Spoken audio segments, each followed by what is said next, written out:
So I didn't get much of a response from a lot of people online concerning total axial angular momentum of a star, and I want to overview this for my new listeners. Of course, hi Celeste. The Williams number, I took Williams. That's my dad's first name. The Williams number is a dimensionless number that I use to sort of give a number on a star's total axial angular momentum as it evolves.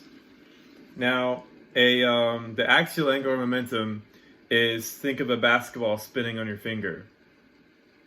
That's it. It's not the orbital angular momentum when it's orbiting another host star. It's spin. How much momentum, how much angular momentum it's spinning with. Naturally, a bowling ball would have more axial angular momentum than a basketball because the bowling ball is a lot heavier and it's denser. A baseball spinning at the speed of a dentist drill, 20,000, 25,000 RPM, would have more axial angular momentum than a bowling ball, given the bowling ball is spinning maybe around 10 times a second or whatever. So you can see the differences. Just because something's smaller or less massive or larger or more massive doesn't mean it has more or less axial angular momentum. You actually have to take the parameters of the object, how large it is, how fast it's spinning, and its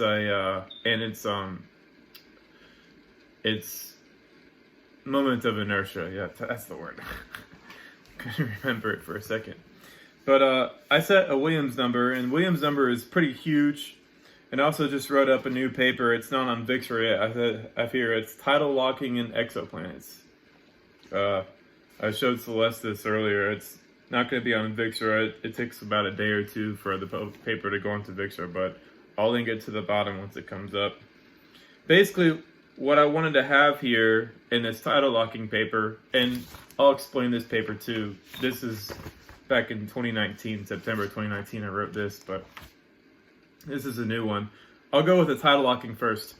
Now, a lot of astronomers, they think that, well, basically all of them, they think that a sun-like star, our star, is billions and billions of years old. It's not billions and billions of years old. Mercury is billions of billions of years old. The sun is very, very young. So when they look at the young stars in the sky and they see a exoplanet, which is an evolved star in orbit around it really close, they automatically assume that that object is tidally locked. Now, all tidal locking means is the same thing as the Earth spinning around the sun. Earth spinning around. The moon spinning around the Earth. The moon will only show one face of itself to the Earth at any given point. You only see one side of it. It's tidally locked to the Earth. And astronomers believe that if an object is in orbit around a sun-like star, then it's almost definitely tidally locked. But they don't know that. And until they do, then it's just all theory on their end. What I'm saying is that you can't tell if an object's tidally locked just by where it is in its orbit. But you can use its total axial angular momentum to determine how old it is, or if life is possibly on it. And that's very, very, very different than what the dogmas, where their mindset is. And I'll explain real quick. Axial angular momentum. The sun is huge. It's spinning, I think, around 30. It takes about 30 days to make a complete revolution. It's just massive. It's just this huge, huge, huge, huge thing. Its dimensionless Williams number is 90 billion. And you have Jupiter at 44.9 million. You have Saturn at 6.9 million. Neptune at 154,000. Uranus at 130,000. And Earth at 706. So you can see there's a huge difference there. And then Mars is at 20.82 and Venus is at 4.2. And various other stars here I have on this little list here. You can go ahead and look this up yourself and see that those numbers are on there. Now I have those numbers on there, and then I'm trying to extrapolate what the Williams number would be, and then determine the age of the star. But as I'm finding out, that total axial angular momentum is a bit tricky. It's a weird variable, and I'm kind of up in the air about it. But I just had to make sure that number exists first, so we can try to make predictions using it. As well as I place the age of the years on the y-axis and the total axial angular momentum in terms of Williams number on the x-axis, and I make a little graph here. Now, young stars have lots of axial angular momentum. They're way up here, and they're very young. So the age, let's see, where's the age? The youth would be up here, and old stars are down here. As well, the very high angular momentum axial angular momentum is up here, which is a high Williams number, and the low Williams number is down here. Now, what I think is happening with stars that are in the life hosting stage, they're in a sweet spot, meaning they're old enough to where all the chemical reactions are taking place. They've aged enough. They've formed their water oceans. They have a habitable atmosphere. The conditions are just right. They're in essence the Goldilocks zone of its axial angular momentum. It's spinning at just the right rate for it to recycle and to make all the systems on the surface breathe. In other words, there's enough of a cycle there to make everything just right. There's enough of an oscillation there between cold and hot, cold and hot, cold and hot every single day as the Earth spins.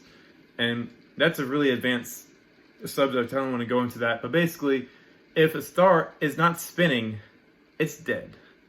And if a star is spinning with too much axial angular momentum, chances are it's too massive, the atmosphere is too toxic, the gravitation is too large, it's too pressurized inside of it to host life. And you can tell by using another variable, its axial angular momentum, to determine if it possibly hosts life. And that's why I said it in this paper as being between probably 1,000 and 300. Now I take 700, I add 300 to it to get to 1,000. That's Earth 706, and then I subtract 300 to get about 400. What did I say? 300 to 1,000? No, I meant 400 to 1,000. So 400, 700, 1,000 in increments of 300. And the early stages would be like 1,000, and the late stages would be 400. And once it drops below 400, chances are likely that the star no longer hosts life on it. And this is a very weird variable, but it's very new. And that little sweet spot is right about here. So you have a higher Williams number to the left, and a lower Williams number to the right. And Mars is about 20, no life. Earth 706, right in the center. And this Williams number, I believe for the most part, could be even outside of the proposed habitable zone that the dogmatists are working with. And that being said, is because, well, Earth, it's had life on it for hundreds of millions of years. And the sun, it's only been around for tens of millions of years at most. So naturally, where's the conclusion?